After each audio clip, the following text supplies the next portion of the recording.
బెల్లం మైదాకు మీరు కూడా అబద్ధాలు ఆడకుండా కమెంట్ చేయరు. ఒకవేళ చిన్నప్పుడు మీరు ఇది పెట్టుకొని ఉంటే, ఎందుకంటే అప్పుడు కోన్లు గీళ్ళు తెలియలేవు కదా, అందరికి ఇదే వాడుతుండే.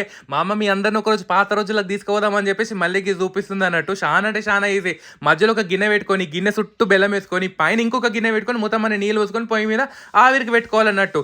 ఇంతకు ముందైతే పాల డబ్బాలలో పెడుతుండే, కానీ ఇప్పుడు పాల డబ్బాలని ప్లాస్టిక్ డబ్బాలే కదా. చూస్తుర్రా మంచి ఒక్కొక్క బుట్టలో కారుతుంది కదా, ఆ లిక్విడ్ మనం మెయిన్ వాడుకుంటాం. బెల్లం అయితే మొత్తం ఉడికిపోయింది, ఇల్లంతా మాడు మాడు వాసన కానీ మంచిగానే ఉంది అన్నట్టు. ఇక గిన్నె సంగతి అయితే మర్చిపోర్రి. ఇక తర్వాత నాకు ఎర్రటి కుంకుమ వేసి కలుపుకున్నారు అనుకోర్రి. It's up to your creativity, ఎట్లా కావాలి అట్లా పెట్టుకోవచ్చు అన్నట్టు. మంచిగా అనిపించిందా?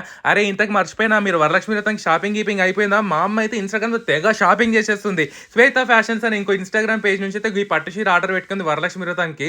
వీళ్ళ దగ్గర పట్టు, ఫ్యాన్సీ, బనారస్ మస్తు రకాలు ఉన్నాయి. అంతేకాకుండా వీళ్ళ దగ్గర యూఎస్లో ఏంటి ఫ్యామిలీ క్లోదింగ్ స్టోర్ కూడా ఉంది. డిస్క్రిప్షన్లో కావాలంటే డీటెయిల్స్ ఇస్తా. కానీ వీళ్ళ దగ్గర మంచిగా థీమ్ డ్రెస్సింగ్ ఉంటుంది కదా. మీరు ఒక్కసారి ఏదైనా ఫోటో పంపించేసారు అనుకోరి, ఫ్యామిలీకి కస్టమైజ్ పంపిస్తారు. ఇండియాలో